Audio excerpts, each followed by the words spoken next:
Hi there, I'm Haylley Pittam, and today with me I have Vanina Delfino from Argentina. Welcome. Hello, Haley. How are you? I'm all good, and we are doing this in obviously your morning and my afternoon. So it's a different kind of day here for me. You're in the sunshine, and I've had snow. Yeah, yeah. Look my tan. I Yeah, always. and mine. I'm very pale Yes. right now. Oh, it's winter for you. Yeah.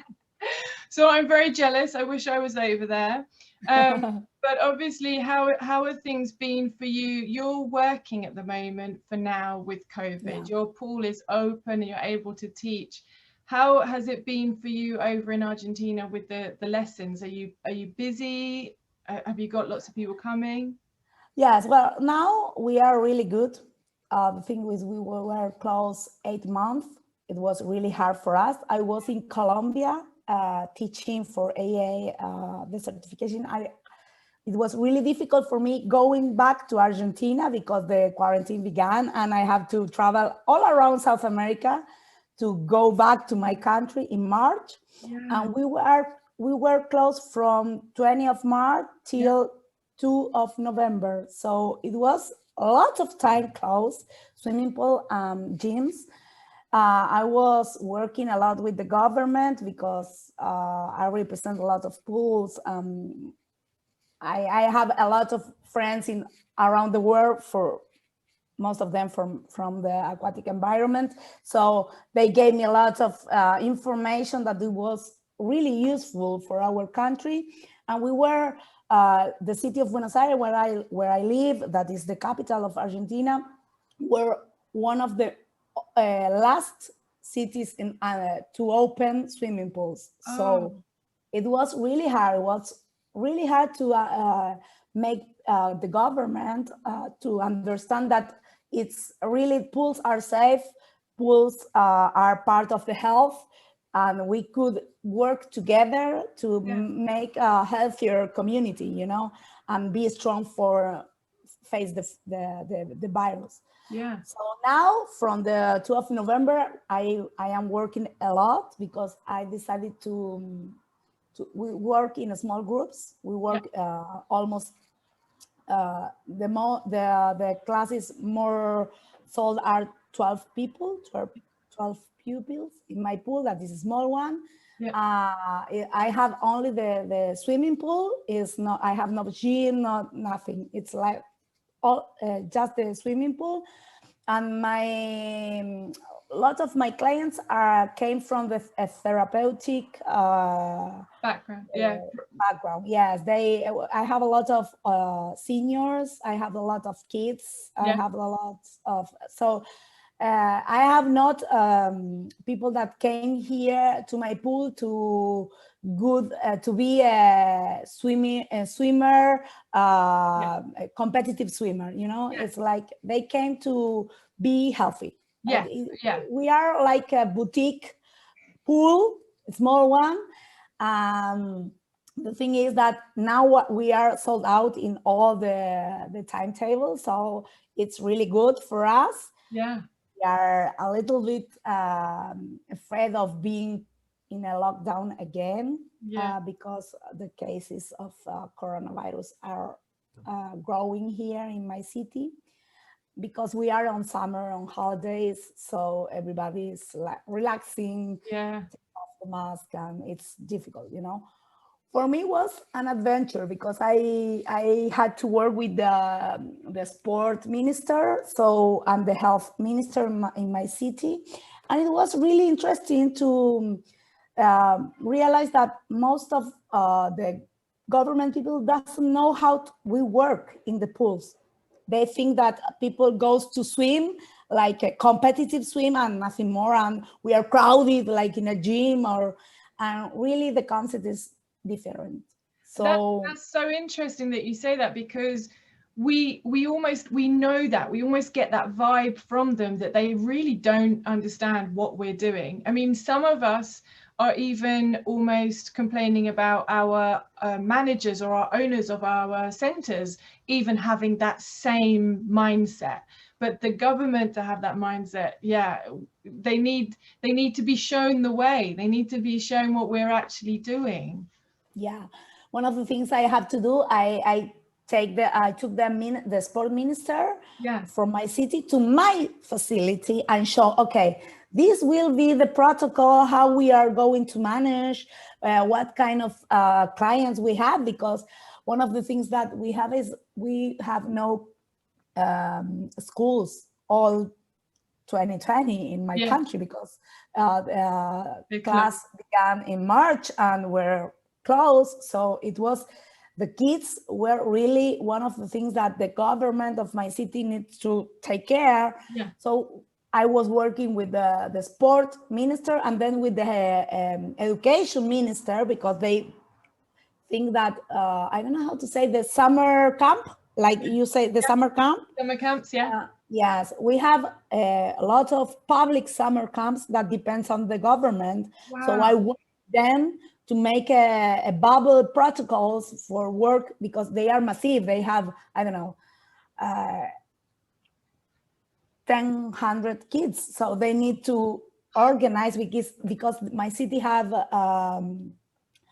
4 million inhabitants. So we need to organize the summer camps. I was working with them with the public issue of the illness. And then I had to pass with the health minister, that it was more difficult, because he's a doctor, a medicine, and he don't want to open gyms and pools. Said, no, it's dangerous. No. No, they are all together overcrowded. No, you have to understand. And he's really a good man and know a lot about medicine, but doesn't know anything about sports. Or, as I said, we are fitness and wellness. We are not just a sport, you know? So it was hard, but then they listened to me, and slowly we were opening pools, gyms, and all the activities related. Did any of them actually get in the water and try it out? No, not yet. Oh, that would have been great. Not yet. I invite them to come to my pool, but they are really working a lot now. They need to control. You know, our city, almost 5 million people. It's a lot of things, and the economics were really, really, really hard here, because we are. So we are, you know, we are a country with a lot of economic difficulties. So it's difficult. Yeah, I can understand that. I mean, you know, England and America and Australia, everyone's having their own economic crisis due to this COVID. And I couldn't imagine how it would then, you know, feel in a country that's equally, you know, just as vulnerable before the COVID. Half of the population are poor here, are considered poor. So it's really difficult. I'm lucky. I always say I'm really lucky, because I have the opportunity of study and have my own facility and work. But it's really, really hard in South America.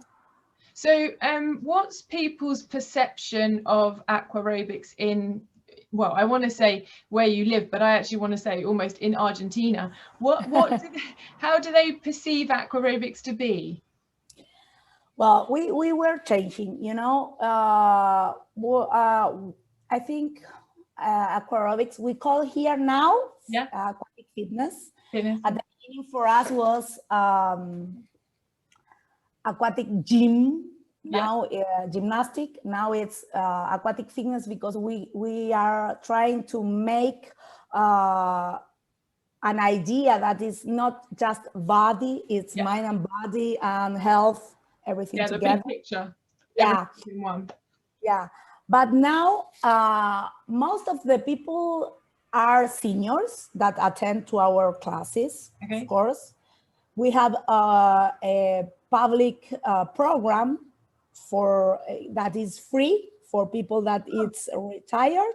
Nice. Yes, I was part of the designing in 2000. It was what age does that start from? What age classifies as them then getting it for free? because here our retire system is public. Most of them is public. So when you retire, the government take care of you, of your health. And what age is that for someone? Is that 6? It depends, but because depend on your job. Oh, okay. You know? Okay. For example, if you are a teacher, school teacher, at 55, if you are a man, if you are a woman, you could retire. At 55? Yeah. Ooh. But 65 is most of the people work till 65. Yeah. Women, men 68. It's okay. That one. But it depends on you, on your job. Yeah. That's really interesting. Right. Yeah. So if you were a road sweeper, for example, or something that's like a lower paid job, would you have to work later into your life?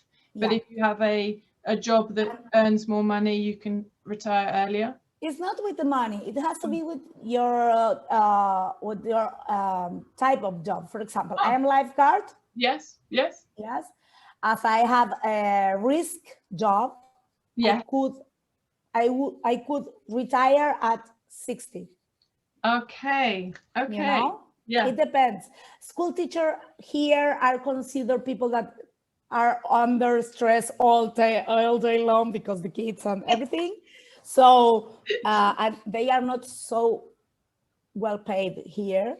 So they need to have 30 years of duty to retire. Yeah. Okay. Do you know the reason that made me laugh about the stress that teachers go through, right, is because of the schools being closed in lockdown at the moment. The parents are having to do the homeschooling, and there are so many stressed out parents right now. You know, it's not so easy. I saw my brother with my nephew, and he's like, my gosh, I have to work on my home. The kids are around me, and it's like, it's difficult. So when you describe your job, like when someone asks you, what do you do? I always say the question of, if you're at a party, what does someone ask you? But like if someone asks you, because you own your own center, how do you describe what you do? Okay, I always say I'm lifeguard. It's the first thing I said because everybody knows what it means being a lifeguard. But then I say I teach aquatic fitness. Okay, so that allows them to then respond with anything. Do they come back with, say, what is that? You are dancing with the seniors. I said, no. I train people to be healthy, vertical in the water. Yes, I like that. And training them to be healthy is a great one, because if people are just thinking like the government, or just thinking that you're just swimming, or they're just thinking that it's not part of a healthy lifestyle, there's more to it, that there's looking after the joints, or looking after someone that's maybe got a problem with their body, then then it opens a bit more than just saying we're not just we're doing it. I came from a swimmer background. I am former swimmer. I represent my country in South America till I was 20 years old. Amazing. So Amazing. So I was backstroke swimmer. Backstroke. So yes, because I am not so tall.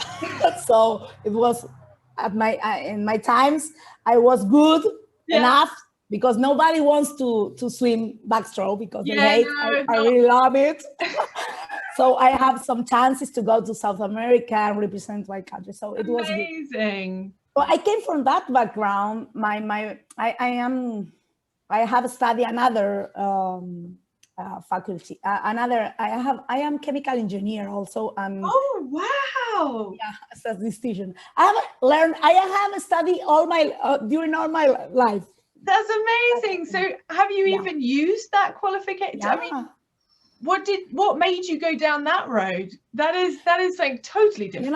I really love I really love water. I swim since I was a baby. I have baby swimming Yeah, classes with my mom, and my mom and my dad were swimmers also. So we came from yeah. background that has to be with pools and water.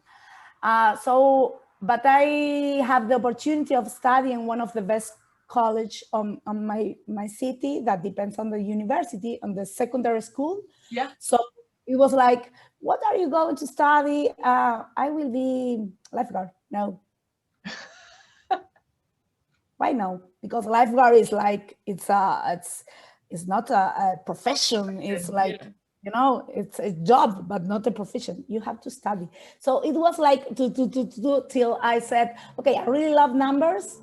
My parents came from numbers background also. They are statisticians. So they are statistics. I don't know how to say in English. Statistics. Yeah, statistics. So uh, till I was studying for being lifeguard, because here it's a technician career here that Okay. lasts 1 year, and we need to, it's official to be a lifeguard. You are not like, okay, 3 month courses and you're a lifeguard. Here it's ruled. And then I started to become a swimming instructor and swimming coach, Yeah. because really I came from that background. I was swimming in a It club feels here. natural, doesn't it, to go down that road? It feels like you know, a journey that is meant to be because you've come from the water. So it just sits really well. Yeah, I Yeah. get that. So, but I have to study a profession, not like a hobby, Okay. it's like Yeah. you need a profession. So I was a study chemical engineer for 10 years. I get my degree. I worked 2 years. I was riding my bike to the lab in a really big company, a really big company here, work 5 hours on the lab, and then the bike to go to the swimming pool, teach. Swimming. Yeah. It was like, okay, for me, it was okay. And I faced my parents and said, okay, it's enough for me. I want to own a pool. I want to devote all my time to this. So they understand, but it Well, was like, you've done 10 years at uni, right? Done yeah, 10 years at uni. You've done 2 years working in the field. So, you know, you tick their box. You tick their yeah, box. it's like, check. Yeah. Yeah, and I'm really proud of being chemical engineer. It helps me a lot with the government now, because I Yeah. have to explain why the air of the swimming pool, of the quality of the water, are safe to be in COVID situation. So for me, gave me a lot of tools to Yeah, well work. done. That I is amazing, actually. Yeah, Yeah, the linking of the two together, that is awesome. yeah. So, well, I get my 3 degrees that are technicians, lifeguard, swim instructor, and swimming coach. Yeah, And I was working teaching swimming classes and training a swimming team. So it was like yeah. my work was that.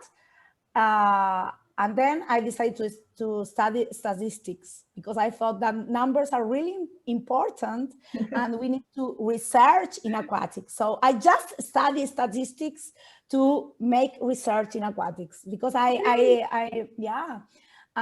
met Cruel. Do you know Luis Cruel, the Brazilian Yeah, yes. I know of her. researcher?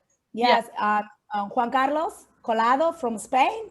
I met both of them and said, I want to do the same in my country, to study. And so, well, I studied statistics because they gave me the tools to work. Yeah. Now it's difficult because here, being swim instructor is not a professional. So it's like, Okay. Yeah. it's more technique, but not have the it's not considered a profession. Yeah, a higher High level of education. So it's difficult. But I'm working at the university a lot with because I teach biostatistics. It has to be with the numbers of the things that have life. So and I all the time I'm trying to make people understand that water is one of our tools to be healthy and improve our health. So Yeah. Fantastic. So adding the statistics, adding all the maths and the sciencey, jargon, does that make it become more, I don't want to say more understood, but because you're able to speak in their language to the government, you're able to then get them to have that knowledge over to what you need to have. Yeah. I think they respect me for that. I was not like, we say here, a piletero, a pooler, something that had a pool. I'm not a piletero. I have a degree. I am really well known. Yeah. They understand that I have managed, for example, we have in all the city, the swimming pools have the same form that it's for COVID, and the data goes directly to the government. So if we have somebody detected with COVID, the government knows all the people that was close to them, and they go to test them. Yeah. So it was part of my work as a statistic, because I decided that it will be a really good way of showing them that we could work together. Yes. To face the virus. Yeah, that's absolutely incredible. We have in the UK, we have an app that we use called Track and Trace, and we have to, I get my phone and I have to zap my phone, and then the government get that information sent to them via your phone. So then they know where you've been within the proximity. So say, for example, I went from the swimming pool to Tesco's, and I zap the swimming pool and I zap Tesco's, but Tesco's is where I, someone has caught COVID there. That's how they let us know. They let us know because then it flags up their system. We are far away. My country is far away for that type of apps. We have an app, but if you have just symptoms, you like, but they don't have your people next to you that were in contact with you, but so it's difficult. It's really different here from United States or Europe. Well, I think that we're different to Europe, and they're going to have a system. Definitely. Yeah, everyone's going to have their own ways, but there are some similarities that are coming out with the swimming pool requirements, or what we're all collectively saying. And obviously the swimming pool is an area that is chlorine, so we all know that the swimming pool is the safest place to be in. It's just the getting changed or the using the handrail to get down into the swimming pool. It's those things that are more of an issue. So the lifeguards then should then be, help keeping on top of the cleaning, and the cleaning is a very, very important part. Yeah, definitely. Well, changing the subject from COVID and moving back onto yourself. I first saw you at an IAFC teaching Hydra Rider. I have a picture of you in my class. I know you, but I never realized that you were in one of my classes. And I saw the other day, I was showing pictures and said, okay, it's Haylley here on the picture. Class of the hat, of the long hat. Yeah. With the gloves. Yeah. Yeah. That one, no? Yeah.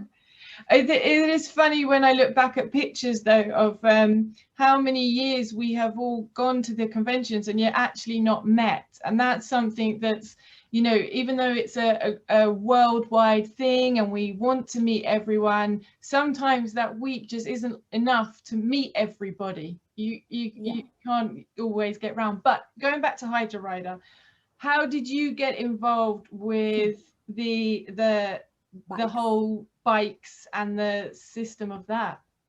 Okay. Well, in my country, in South America, in Argentina, we produce a lot of things. We copy a lot of things because it's really expensive for us to bring to our country. So in 2006, the people that were on the health aqua fitness in Argentina. It was Cristina Barcala. She was my teacher. She introduced me in the speedo method of aquatic fitness, and I really proud of being her student. She built some bikes here. Okay. And so I take some classes with her, and then came Gina Bastida from Mexico. That was at that time she was a master trainer from A.R.E.A. So, well, I really love it. I say I really love this one, and I was with my partner Adriana, the blonde, with me. That is always with me. I say, Adriana, we have to do something with the bikes. Right? We really love that. So in 2000, it was in March. In May, I came to IFC for the first time, and I tried the A.R.E.A. I said, wow, these are the best bike I saw, I use, I train on. So I really want to have this one. So we talked with David from Italy, the owner of A.R.E.A. in Italy, and said, well, we want to have 9 bikes in Argentina, but it was really, really expensive for us. Oh, yeah. And we have difficulty to get into the country. Not all the shipping on the cost of the bikes. It was really difficult to get into the country with the customs. Oh. So we decided not to buy, and we just wait. Okay, waiting.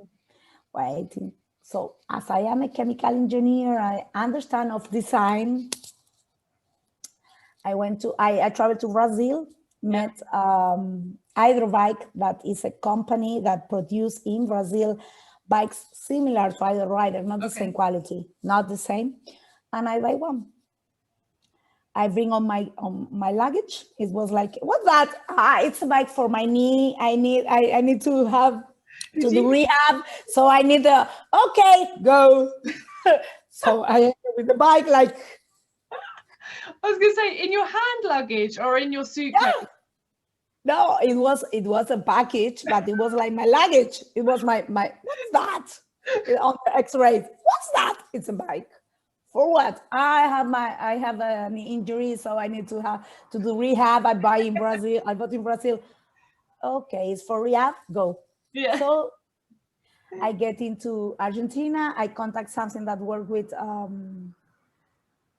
steel with I don't know how to say not the material steel, marine steel. I don't know how to say. Yeah, I don't know well, there's stainless steel. Stainless steel. Yeah, stainless steel.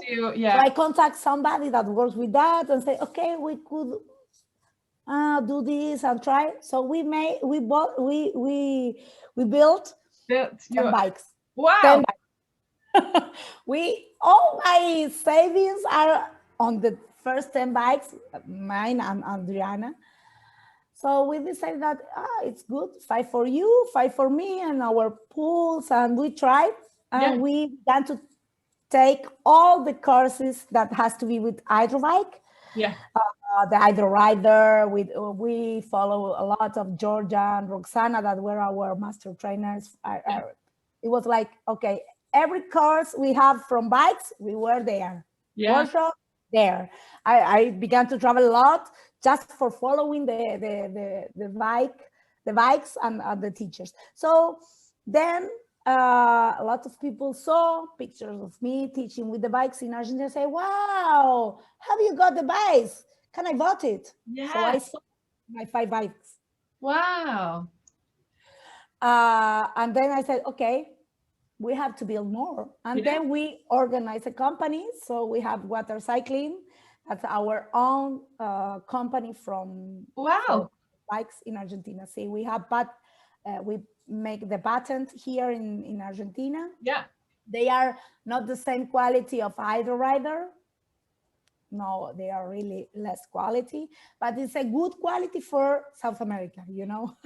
Yeah, I was just about to say, like, the fact that you've made them as best you can within your country without there being a huge overhaul of bringing them over, and that then makes it more impossible to get the bikes there if there's a bigger cost of shipping and stuff. But and then it becomes a trend, you know, because everybody wants. We rent the bikes, we sold the bikes, we train people to use the bikes, we rent for people, for individuals bikes. You know, they want in summer to use a bike in their pools, in their swimming pool. we rent. We are a company, it's a small company, but we are really, we sold bikes to all the countries that are next to Argentina. So it's good, it's working, but it's hard. And we make a trend because in Argentina, bikes is really good considered. Aqua bikes are one of the things that most of the pools wants to have. Oh, really? Oh, that's great. Yes, we have almost 100 of pools in all the country that rent our bikes. Oh, so that's fantastic. From going from your own 5 bikes. How many do you now think you have? We have 100 rented, and we have sold 200, 250. Wow. It's 10 years, 2008 till now. It's, you know, it was like rowing. It was step by step, but bit by bit, you got there though. You got there. Yeah, so I have my either riders because then I could buy 2 of them. I really talk with everybody that for me are the best bikes in the world. I represent either rider most of the time when I go to IFC or to Europe. But really it's not affordable for us in South America. It's not affordable. It's really expensive. Not for the bike. It's all the taxes around doing an import of everything. You know, it's difficult. So we really combine a lot of the bikes because here the bikes we built are also expensive, not so expensive, but are expensive for the steel. That's the truth. But expensive in itself. So we teach all the pool that rent our bikes or buy our bikes that we have different ways of using the bike. We use for a fitness class, just the bikes. We use for a functional class in water. We use for like a circuit station in an Aqua Aerobic program. We use for rehab. We use as a gym. We have free gym in the pool. People have timetables that the treadmill, the bike, the jump are on the pool, and the pool are just used as they want. We just gave some tips to be safe and use in a safe way, and it's way. So it's the way we used to. It's not just the bike; it's all around the bike, you know. And most of the time, we combined the bike with deep water, so with belts. So people use both. I don't know, half of the class on the bikes and half of the class with the belts, doing the same movements, and they change. Yes, we used to teach a lot of at IFC that type of classes because you don't need lots of bikes. No, you know. No, that makes sense. I personally haven't done one of those kind of classes, but that totally makes sense to me. So in this side of things where you've come from being a swimmer to then teaching aqua aerobics, and then obviously we've got the hydro riders that we've just spoken about, but would you classify yourself as being more of an aqua therapist or more of aqua fitness? You know, in South America, you have to be everything. Okay. The lifeguard, the teacher, the instructor, the coach, and the therapist, everything. Because you couldn't live really good if you don't work all day long doing lots of things. It's difficult. But, you know, my background came from swimming. So at the beginning, I was more just swimming teacher or coach. Then I became more fitness instructor and bike.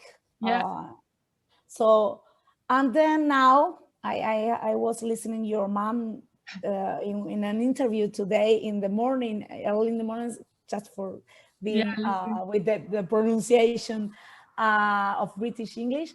And you know, when you get older, I am not so old, but you know, when you are getting out, you have to think about. Yes. She talks about that kind of stuff. She talks about changing, because she was very much into the fitness side, and then as she's got older, she's done more of the therapy side. So I really love therapy.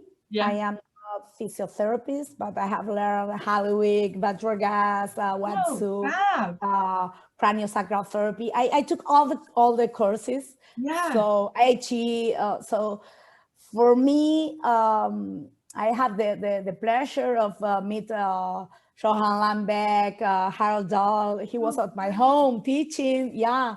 So, yeah. For me, it's an honor. John Ghana also was at my home. So it's, you know, I have a lot of background in therapy. I really love therapy. And now I am trying to get more on the side of the activities. It's not the only thing. I really love to teach aqua fitness, but you know, I know that in a while I will need to change. I know, because I am teaching now. I am teaching as I was when I was 20. I teach 25 hours of aqua fitness classes per week. Wow. Now I am teaching 18. So I almost at the same time 20 years ago. Wow. Because I need to do it because the situation and everything. I need to live, so I need to work. Yeah. Is that because you have lower numbers in your class, so you still have to do more hours? Yeah. Yes, and the thing was that from, I don't know, 2015, 2014 till now, I was traveling a lot and teaching a lot and training a lot of instructors for A.R.E.A. So I was not almost in Buenos Aires, was 1 week in Buenos Aires for 3 weeks traveling. It was my life, you know. But now that I am not traveling, I need to, you know, doing something. I always live summer in my country, because summer is the preparation, the planification for the season more following time. But now I am here, so I need to work. I need to move, because I couldn't be quiet. It's not my characteristic. So now I'm teaching a lot again. I really enjoy to teach. I feel like I was 20 again. Yeah, my body doesn't say the same. My body doesn't say the same, but my mind thinking the same way. You know, it's like, okay, I am 20 again. Yeah. My voice on Saturday is like limit, but it's okay. I really enjoy to teaching, and I teach more aqua fitness classes than therapy or swimming. I teach swimming also and therapy, but it's a lot. It's a lot of aqua fitness. What do you do to help you give that energy? Because obviously teaching 18, 19, 20 classes, you got to have that energy, and again, the mind and the body work differently sometimes, but you still need to give yourself energy. Are you a coffee drinker? Are you I drink a lot of coffee, but it's not, you know, I am a passionate, so I really love my job. I really love to teach. I really love to help people. You know, when my mom decided my name, he was in Italy when he got pregnant, and she dreamed with a lifeguard, a kid like was a lifeguard called that was Vanina, her name. So he decided my name. When I decided to be a lifeguard, he told me the history. I say, okay. Wow. And why you want to be a lifeguard? You will be a chemical engineer. And say, I really want to help people with the water, because I know that the water has the power of health. So I really want to help people with the water. And being a lifeguard is one of the things. Then became be instructor, and well, aqua fitness and therapy was in the middle of everything, because I am always searching to doing a lot of things in water, Yeah. everything. I could do everything in water, you know, it's I like, think that's where the passion comes in. You just want to learn more and more. And the more courses we go on, the more we realize that we want to learn even more, because what we yeah. thought we know was a small bit in comparison to the big, you know, that's a small bit.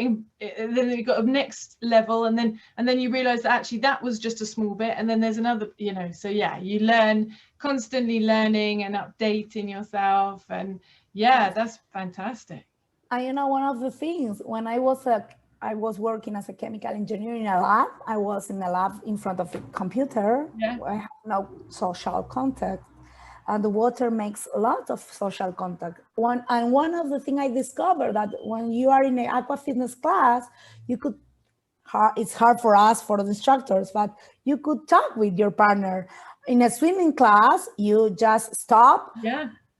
listen to the drill, and then go again. And it's like, it's less social contact. Yeah. You know? For me, I really love aqua fitness because it helps a lot and really, really fast. As a chemical engineer, I could improve health of the people, but in a long time, yeah. because I don't know, I create something, for example, or improve something. But in water, in 8 lessons, you really Yeah. see the improvements on the people, on health Yeah. improvement, on daily activities and everything. So it's amazing. Yeah. I know it is. That's fantastic, because with obviously lockdown, people haven't had that same interaction. They haven't been able to meet up with their friends. And it was one of the regular things that I would see after some of my daytime classes, is that they would then go after and have a coffee, or they would then meet up afterwards for cake, even though they've just exercised. And that forms those friendship groups as well, that they meet there regularly and they have those friendship groups. So it is a very, very sociable area. The only thing is obviously if they start talking in your class, you then sometimes can't get them to shut up. We have a recipe. If your students talk a lot, you have to increase the intensity. So they talk. So it's like, the other day I was, the ladies were in the changing room after my class. I was working on the AO, and I listened them say, okay, did you notice that in the Vanina sessions, we couldn't speak? And say, you are training a lot, you are improving a lot, take care of that. Yes, it's true. We couldn't talk. What happened here? Oh, shows a good class. Shows a really good class. So the COVID has good things, you know, because they realize the benefits of water instantly. 8 months without doing anything, because most of my clients just are doing water activities, not land activities. And they realize that with 1 month, they recover a lot of their health, and they have no pain, and they feel healthy. So it's really good. And as they are small groups, it's better for us, for correct, for really direct the planification of our program to giving them more attention. It's really good. I really love. One of the things we were talking with Adriana last weekend was, okay, if we are allowed to work with more people, because everything goes to normal. I don't think so, but if in some way, we are not going to work with a large group. We think that because in South America, that is different from Europe. People are all the time in the pool, like, wow. I always remember Silvia Senati, the first time she came to Argentina for a conference, say, you're going to put 50 people in that pool? Yes. And nobody is going to complain? No. And they were all... They're all like really tight in, like, wow. Yeah, because our pools are designed for swimming, not for aqua fitness. So they have a slope. Yeah. And difficult, and we have a lot of people with deep, and we are not so used to work in deep water. Now we are trying to get more involved with deep water. Is one of our aims as A.R.E.A. Argentina, to show people, to show instructors that deep water is a good tool, and we have not to be afraid, because, well, one of the things was the belts. We have no belts. Now we are building belts here, because the belts are not good quality. They are not good enough to people that doesn't know how to swim. Most of the people that came to Aqua Fitness doesn't know how to swim. Yeah. So it's, you know, but now it's changing, and we are trying to introduce more deep water exercises and to show the instructor how to use deep water in a safe way. Yeah. So we are using a lot the pool now, because we have no another opportunity. We have to use what we have. Okay, go ahead and trying to be make some money with that, because one of the things here is that if we have a pool that we just could use half of the pool, we have half of the people, and the deep water is like dying there without anybody and not using, and well, so is there lots of equipment that you guys struggle to have? Because if you haven't got belts, has anyone tried to like mock up some with some floats, or you know, is there other inventions that have come out of the fact that you can't get the same equipment over there? Yes. Well, we use a lot of the noodles. Yeah. Lots, you know, the noodles. We have small, large, circle. A knot. We have you know, the noodle is our essential tool. For us, it's our essential. Yeah. We have calf. Yeah. Yeah. We have because we built calf. We have no I don't know, either feet or another mark. We built, and we have gloves that we built the gloves also in Argentina. And we have in, I don't know how to say, goma eva. It's the material is foam. It's like foam. Okay.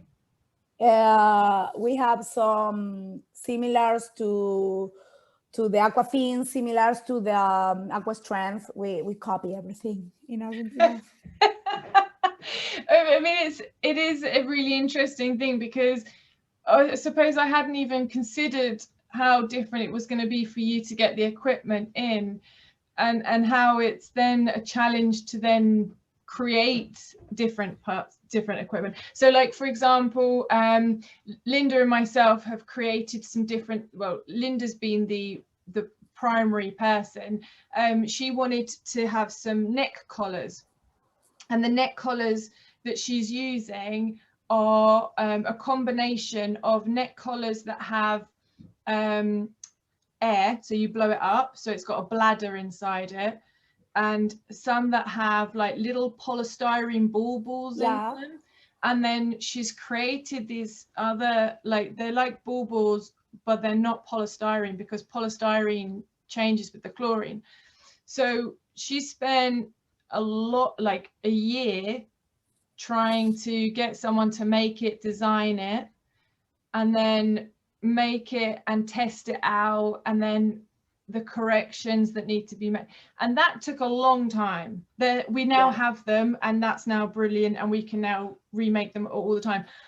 But the process of trying to find all the different things was well over a year. So for someone like yourself who wants to bring in this equipment into Argentina, but it is difficult.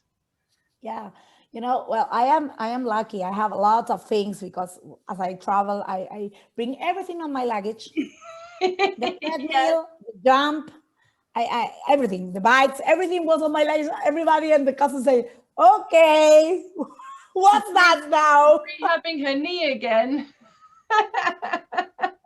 Yeah, we have a problem with the neck doodles, because yes, the neck doodles, Joycey, the one of the owners, gave us as a gift 30 neck doodles, and she sent to Argentina. I couldn't take off the customs. It was really hard for us, and it was as a gift, a donation, and it was, we have 1 month and they are going to send back to United States. It was like, no, but well, then we you know, here in Argentina, things goes under the table. Everybody goes under the table. So we met somebody and we could take our neck doodles, and we donate the half of them to a rehab center. Nice. Because, you know, it's a gift, and for us it's really important to use. And nobody at the customs could hardly understand. No, you are going to sell. No, we are not going to sell. We are going to use in our pool. So, but it's for get some money from them. Yes, but it's a service. It's for the community. You know, it's difficult. My country and customs is like impossible. Wow. Everybody says, "Oh, why don't you?" No, it's not possible. Wow. So with the calf and the gloves happened the same with the bikes. It was our first thing we built. We built our gloves, our calf with Adriana, because we have nothing to work. Wow. Just the noodle and say, okay, I'm going to travel to Brazil for a conference. I bought a couple of calf and couple of gloves and take to Argentina and try to copy. Wow. And it does take a bit of time. It takes, you know, you have to do a lot of checking and finding the right person. And you are all the time improving, because sometimes you realize that. And here we have not so many materials. It's difficult. So we have to import the materials. For example, now we have a problem with the jumps, because we have the trampoline. The trampoline and the surface where you jump. Yes. The material there doesn't build here. So if we need to repair some trams, because we have some Brazilian and some other rider trams, we need to build outside the. Can you buy just that bit, or do you have to buy the whole of the trampette before? No. You could buy just the mesh. Mesh. I don't know how to say. Mesh. Yeah. Mm-hmm. Wow. Okay. So do you have a favorite piece of equipment that you then like to work with? What's your favorite piece? Bikes. Your bike. Okay. That's obvious. I shouldn't even have to ask. So what in that sense then, from your customers and how your customers come in and they do the different classes, do they have a favorite piece of equipment? Yes, noodles. Noodles. Because, you know, my facility, particularly, they are the both of bikes, it's true. But here in Argentina, most of the clients love to work with the noodle, because we use noodle for everything. Okay, so then they get used to it as well. They get used to that. Yeah. And all the pools have it's cheap. Everybody has all the aquatic fitness classes use the noodles. Everybody knows how to use, and so oh, amazing. It's such a different side of things that I hadn't even thought about. I mean, I know that myself and Linda have thought about it, because the things that we're trying to focus on, you know, for us, the particular cuff that we wanted, there is only one other company that was doing a similar cuff to the style that we wanted. And now we've got our own cuffs. And so I completely understand and completely relate to the fact of how you then you have to then go in a different direction to get that particular item made, and the process that goes through. So like, well done to you. Fantastic. I think we always say in Argentina that if we don't have, it's not an obstacle for us. Okay. I always remember the first time I was teaching at IFC, and she asked me, okay, you are going to teach with balls. What size, what texture? I say, okay, what you want. I could work with all the types of balls. If I don't have balls, I could use the noodle as a note. I work as, you know, for us, it's like, okay, we have just to adapt. Create. Just adapt, just adapt, Wow. And so how many courses are you training over in Argentina? You've got the A.E.A. instructor course. Yes. And then you're teaching your hydro rider courses. What else are you teaching over there? Well, I teach the A.E.A. certification, and then we have some specialties that has to be with seniors, the aquatic fighter programs. Also, I am arthritis program leader from A.E.A. Also, we have from babies, swimming babies. We have a kids, aqua kids program that is not just swimming; it's also vertical. Fab.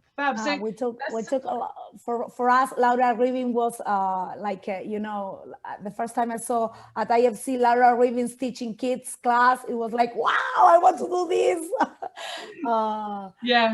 I said that to her when I was interviewing her. I said, you know, she's known for those kid sessions, those fun sessions, and one of the ones that I remember is her bringing and introducing things like Mickey Mouse songs and with the ears and then we have a functional program, aqua functional program also. So you've got such a wide range, and that's amazing. And then to be able to deliver that across Argentina, what have you seen change within the industry? Have you seen people become more responsive to aqua fitness? Yeah. You know, now if you send a substitute to your class, the substitute doesn't have all the abilities to teach, and they have not a good well-known of the issue. Your students say, okay, he doesn't know about flotation law. He doesn't know how to use the noodle as a flotation device, as a buoyant device. They know, your students know, you know. Like, wow. The other day I was teaching some circuit training, and when I was speaking about the muscles that were working in each exercise, and one of my people said, why don't you study to become a physiotherapist? I said, okay, I don't need to be a physiotherapist to know that. I need to know because I am teaching with the body and exercise. So everybody, all the instructors need to know. It's not just an issue of the physiotherapist, you know. It's like, and now I think our country has a good quality of instructors. We A.E.A. Argentina, and we have Fernando Villaverde, Cristina Barcala. We have a lot of people here teaching aquatics and training instructors, and really they have really good quality. And you know, I said that Argentinian people have the possibility of adapt. That is different from other countries, that we adapt everything, and we have a lot of things that are not, they are adverse to us, they are not helping us, but we jump the obstacles, you know. So it's good.